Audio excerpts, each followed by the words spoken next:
ఇక రెండవది, తెలంగాణను మొత్తం బంగారు తెలంగాణ చేసినా, ప్రాజెక్టులు నిర్మించినా, ఉచిత కరెంట్ ఇచ్చినా, పేదలను ఆదుకున్నా, అసలు అద్భుతాలు సృష్టించిన తెలంగాణ. ఇక ఈ తెలంగాణ మోడల్ తీసుకెళ్లి దేశం మొత్తం విస్తరిస్తా అని చెప్పి కేసీఆర్ గారు మాట్లాడుతున్నారు. తెలంగాణ ప్రజలు కట్టిన పన్నులతోని తెలంగాణ ప్రజల యొక్క ప్రయోజనాల కోసం పనిచేయాల్సిన ప్రభుత్వం రైతు రుణమాఫీ సంగతి దేవుడెరుగు. రైతులు ఆత్మహత్య చేసుకుంటే కనీసం ఆ కుటుంబాలను పరామర్శించిన పాపాన పోలే నష్టపరిహారం ఇవ్వలేదు. అదేవిధంగా తెలంగాణ రాష్ట్రంలో ఉన్న ఆర్మీ జవాన్లు టెర్రరిస్టుల చేతుల్లో చచ్చిపోయిన వాళ్ళు, నా సొంత ఊరు కొండారెడ్డిపల్లిలో కూడా 2013లో పాకిస్తాన్ తీవ్రవాదుల చేతుల్లో చచ్చిపోతే ఆ రోజు ఉద్యోగం ఇస్తా, ఇల్లు ఇస్తా, అన్ని ఇస్తా అని చెప్పి ఈ రోజు వరకు కూడా ఆ జవాన్లకు ఎలాంటి సహాయాన్ని అందించలే. ఈ మధ్య కాలంలో వరంగల్లో ఉండే ఒక సైనికుడు కూడా చచ్చిపోతే అన్ని ప్రకటనలు చేసింది ప్రభుత్వం, ఆ కుటుంబాలను ఆదుకోలే. కానీ ఇవాళ కేసీఆర్ గారు బీహార్లో గల్వాన్ లోయలో చనిపోయిన సైనికులకు నష్టపరిహారం ఇస్తా అని బయలుదేరాడు. నిన్నగాక మొన్న హైదరాబాదులో చనిపోయిన బీహార్కు సంబంధించిన కూలీలు చచ్చిపోతే వెళ్ళి వాళ్ళకి నష్టపరిహారం ఇస్తా అంటుండు. నేను అడుగుతున్నా, ప్రభుత్వ తప్పిదాల వల్ల, ప్రభుత్వం వైఫల్యాల వల్ల చనిపోయిన రైతులకు తెలంగాణలో నష్టపరిహారం ఇవ్వవు. తెలంగాణ నుంచి దేశ సైన్యంలో పనిచేస్తున్న సైనికులు చచ్చిపోతే ఆ కుటుంబాలను ఆదుకోవు. కానీ తెలంగాణ ప్రజలు కట్టిన పన్నుల ద్వారా ఇతర రాష్ట్రాలలో నీ పార్టీని విస్తరించుకోవడానికి ప్రజలు చెల్లించిన సొమ్మును పార్టీ విస్తరణ కోసం ఉపయోగించుకుంటుండు. ఢిల్లీలో కావచ్చు, పంజాబ్లో కావచ్చు, 1 తారీఖు బీహార్లో చెల్లించబోయే సొమ్ము తెలంగాణ ప్రజలకు సంపూర్ణంగా అవసరాలు తీర్చినాక ఇతరులకు పంచాలి. తెలంగాణ ప్రజలకు ఏమీ ఇవ్వకుండా ఇక్కడి ప్రజలకు అన్యాయం చేసి మోసం చేసి ఇతర రాష్ట్రాలలో కేసీఆర్ గారు వెళ్ళి తెలంగాణ మోడల్ అంటున్నాడు.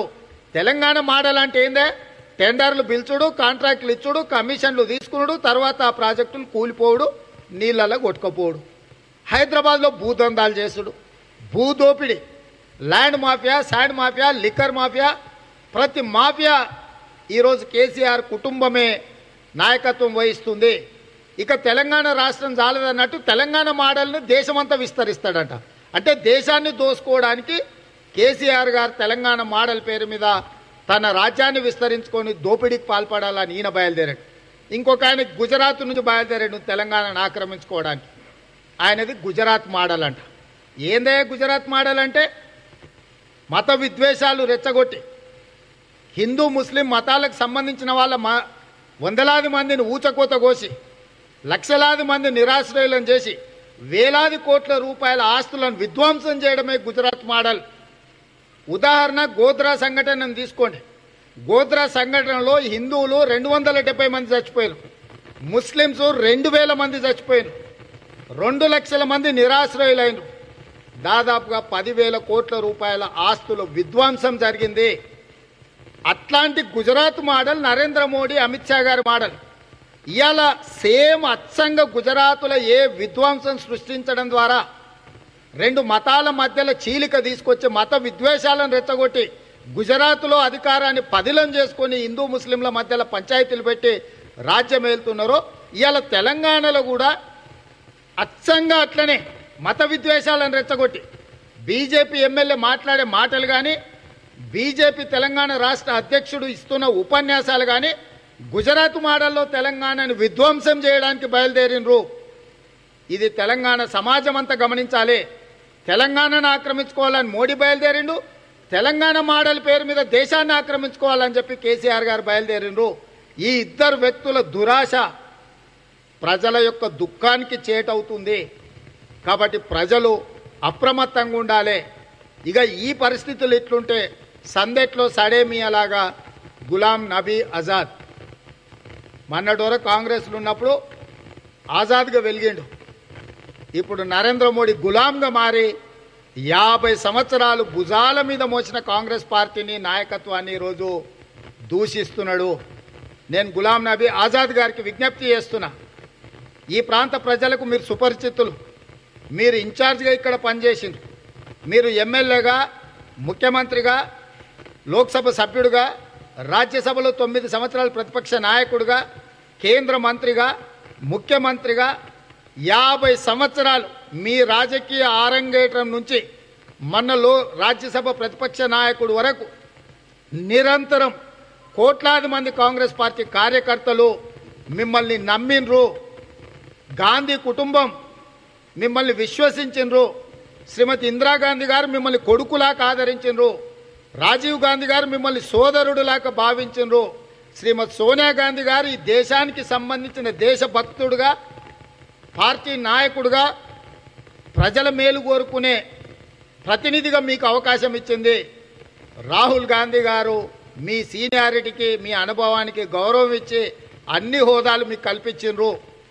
ఈరోజు మీకు రాజ్యసభ రెన్యువల్ కాలేదని చెప్పి ఒక చిన్న కారణం చేత ఈ దేశానికి స్వాతంత్రం ఇచ్చి దేశాన్ని ఒక బలమైన దేశంగా, అభివృద్ధి చెందుతున్న దేశం నుంచి అడ్వాన్స్డ్ అంటే అభివృద్ధి చెందిన అత్యాధునిక దేశంగా మార్చిన కాంగ్రెస్ పార్టీని నాయకత్వాన్ని మీరు దూషించడాన్ని ఏ కాంగ్రెస్ పార్టీ కార్యకర్తని కాదు, ఈ దేశ ప్రజలు ఎవరు కూడా మిమ్మల్ని క్షమించరు. ఆజాద్ గారు, మీ వ్యవహార శైలి తక్షణమే మార్చుకోండి. మీకు నిజంగానే కశ్మీర్ ప్రజలకు చేయాలనుకుంటే కాంగ్రెస్ పార్టీ మిమ్మల్ని ఇన్ఛార్జ్ చేసింది.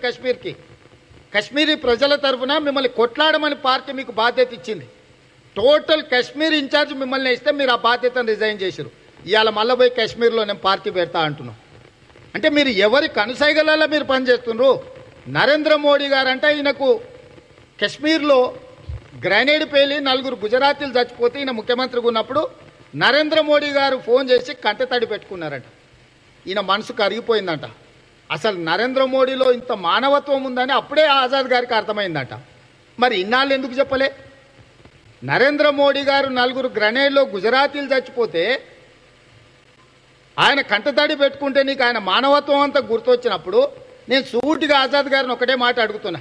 గుజరాత్లో జరిగిన నరమేధం మీరు మర్చిపోయినరా? నరేంద్ర మోడీ గారిని అభినందించాలన్న ఆలోచన మీకు వచ్చిందంటేనే మీరు ఎంత దుర్మార్గమైన ఆలోచనతో ఉన్నారు. 270 మంది హిందువులను, 2000 మంది ముస్లింలను పొట్టన పెట్టుకున్న బీజేపీ ప్రభుత్వం, నరేంద్ర మోడీ నాయకత్వాన్ని, ఆయన మానవత్వం గురించి మీరు గొప్పగా పొగుడుతున్నారంటే మీరు ఎంతగా మోడీ గారికి లొంగిపోయినరు, బీజేపీ చేతిలో కీలు బొమ్మగా మారినరు. దీన్ని బట్టి మనం అర్థం చేసుకోవాల్సిన అవసరం ఉంది. ఇలాంటి నాయకులు పోయినప్పుడు మేము అరే ఇంత సీనియర్ నాయకులు ఎందుకు ఇలా చేస్తున్నారు అనుకున్నాం. కానీ మీరు మాట్లాడేదాన్ని బట్టి చూస్తే మీ ఉద్దేశం, మీ వ్యవహారం, మీరు ఎవరితోని కలిసి ఈ కుట్రకు తెరలేపినరో దీన్ని బట్టి అర్థమైంది. కాబట్టి ఆజాద్ గారు, మీకున్న గౌరవం పాతాళానికి పోయింది. ఈరోజు దేశమంతా మీ మాటల్ని, మీ వ్యవహార శైలిని నిశితంగా గమనిస్తారు. ఇప్పటికైనా మీరు గౌరవప్రదంగా అన్ని మానుకొని ఇంట్లోన్న మీకు గౌరవం ఉంటుంది, రోడ్డు ఎక్కిందంటే మాత్రం మీ గౌరవం బజారు పాలవుతుందని చెప్పి తెలంగాణ కాంగ్రెస్ తీవ్రంగా ఆజాద్ గారి వ్యవహార శైలిని ఖండిస్తుంది. ఇది ఏమాత్రం భావ్యం కాదు. 50 సంవత్సరాలు సుదీర్ఘంగా పార్టీలో పదవులు అనుభవించి ఈరోజు పార్టీని దూషించడం అనేది మీ స్థాయికి తగదు, మీ విధానానికి తగదని చెప్పి ఆజాద్ గారికి చెప్పడం జరుగుతుంది. హాయ్ ఫ్రెండ్స్, మా టుడే టుమారో యూట్యూబ్ ఛానల్ చూస్తున్నందుకు చాలా థ్యాంక్స్. మరిన్ని లేటెస్ట్ వీడియోస్ కోసం వెంటనే సబ్స్క్రైబ్ చేయండి. అలాగే ఈ బెల్ ని కూడా రింగ్ చేసేయండి. మా నోటిఫికేషన్స్ అన్ని మీ మొబైల్లో వస్తాయి. అలాగే మా వీడియోస్ మీకు నచ్చితే లైక్ చేయండి, షేర్ చేయండి, నచ్చకపోతే కామెంట్ చేయండి.